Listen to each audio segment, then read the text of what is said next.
ओम नमो बिल्बिने कवचिने तनवो परमिणे तव परमिणे तनमः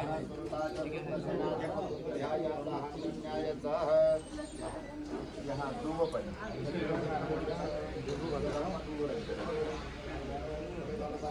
पुस्तकवासिनी सरस्वती देवी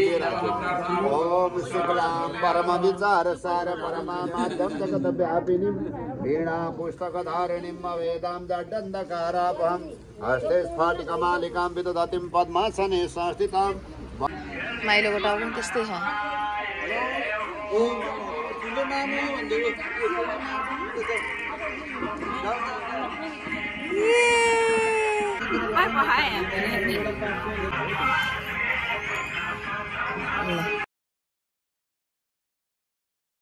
नमस्कार नमस्कार वाव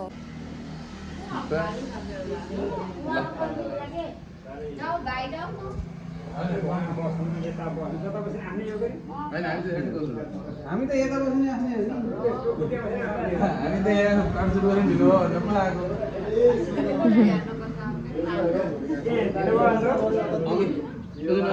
बाबु यहाँ होइन बा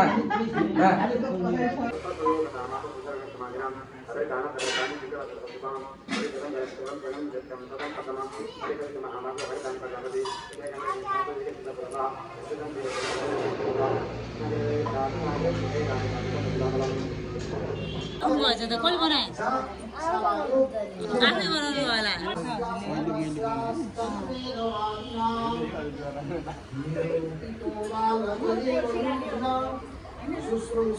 नमस्कार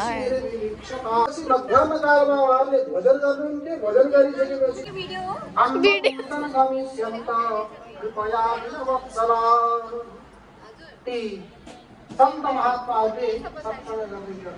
भगवान श्रीकृष्णले अर्जुनलाई उपदेश दिनुभएको थियो त्यसै गरी मैले पनि संत महात्माहरूबाट दिव्य ज्ञान चतुर्मासको समय सम्पन्न भयो भइसकेपछि उहाँहरू यात्रामा अगाडि हिँड्नुभयो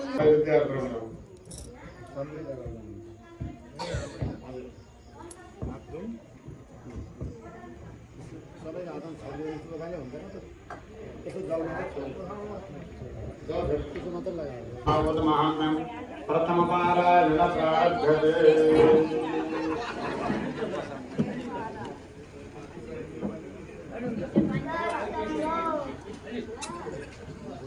हरि हरि हरि हरि जय हो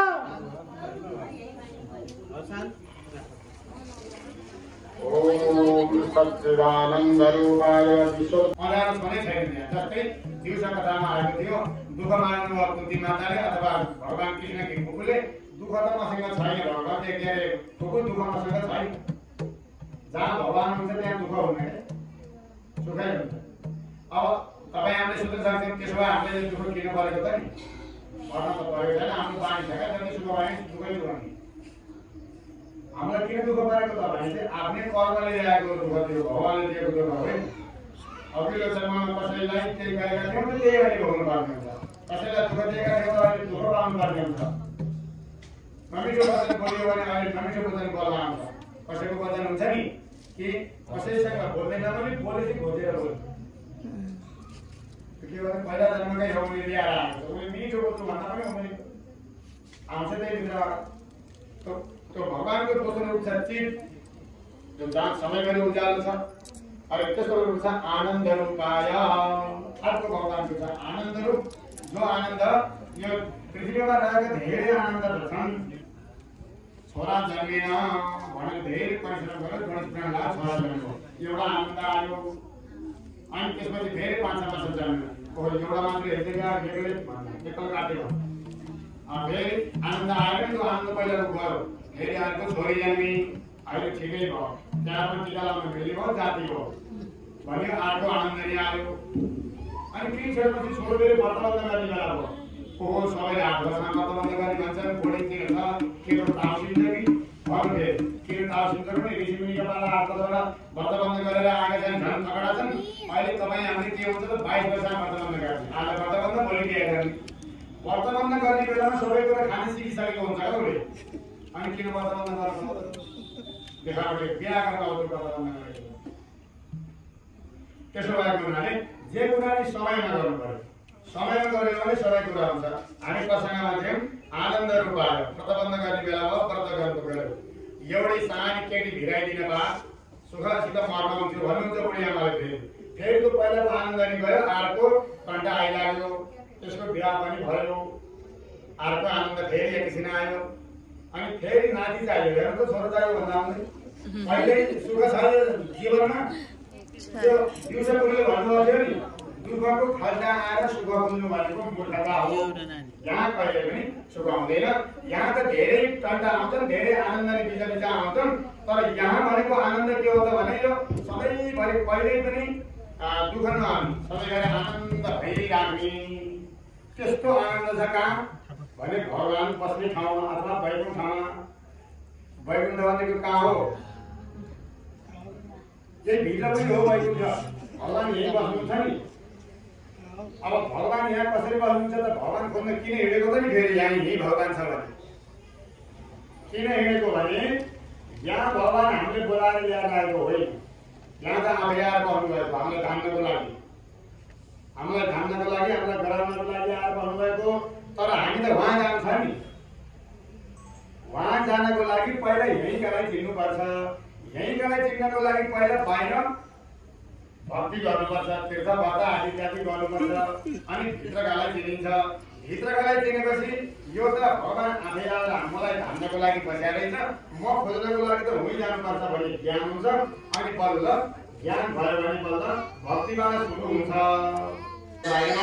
भन्दा त्यतिकै अनि सुनको जलधारी लिएर पाउ धुनको लागि जानुहुन्थ्यो सधैँ पार्वती हामीले आफ्ना पतिदेव भन्दा पाउ धुन घर कि गएर आज कसैले गएन यता बाथरुम छ ल भइ जानु सात पानी आएको भन्छ हामी है होइन यो जमाना त्यही हो ठिक छ त केही छैन कमसेकम बाथरुम त छ तातो पानी त छ त्यसै भएर त मान्नु पर्छ अनि आज पोतिर त के भने आउँदै आउनु भएन जन्ने खुट्टा जानको लागि पाउनको लागि आउनु भएन अनि नुहाएपछि के भएको छ त यसलाई भनेर भगवानलाई बोलाउनु भयो दुई तिनचोटि भन्नु भएन अनि सारा आफै पाउनु भयो भित्र जानुभयो जाँदाखेरि एउटा कुनामा बस्नु भएको रहेछ माताले एउटा रिस उठेपछि कसरी बस्नुहुन्छ भन्नु परेन तपाईँलाई थाहा होला अहिले काहीँ रिस उठ्यो होला अलिक देख्न चाहन्नुमा त भगवान शङ्करबाट कथा सुनेको कैलाशमा आज कुनै कारणले हजुरका घर जन्मलिन आएका पनि म भित्रै बस्छु मलाई आनन्दै छ तर शास्त्रले के भन्छ भने आमा सबभन्दा ठुलो देवता हो आमाको गर्भ सबभन्दा ठुलो नरक हो आमाको गर्भ नरक सबभन्दा ठुलो आमा सबभन्दा ठुलो देवता हो किन नरक भने त्यहाँ तातो पिसाबमा ढुलो लिनुपर्ने 9 महिनासम्म बस्नुपर्ने त्यो सानो आमाको जुन बच्चा लाग्ने जो भाँडो छ त्यसमा बच्चा बढ्दै जाँदा पनि फेरि आमालाई दुःख हुने पिरो खायो तितो खायो अमिलो खायो भने पनि सानै भित्रै बच्चा मुर्छा बच्च माताजीहरूलाई मिठो हुन्छ तर बच्चा मुर्छा भएर आउँछ ती कुराहरू पनि जान्नुपर्छ भागवत नभएको त कुरै छैन सबै संसारमा चाहिने मान्छेलाई व्यवहारिक कुरा यही छ पारमार्थिक कुरा यही छ सबै कुरा यही छ त्यसो हुनाले माताजीको गणबाट बाहिर निस्कन भनेपछि कुनै तिम्रो अप्सन कुनै एउटा शर्त छ त तिम्रो तिमी बाहिर कुन अवस्था निक्लन्छौ के भन्छौ त भनेपछि भगवानकी मायाले मलाई छोड्दैनन् भने म बाहिर आउँछु माया भनेको त हामीले हिजो जाने होइन माया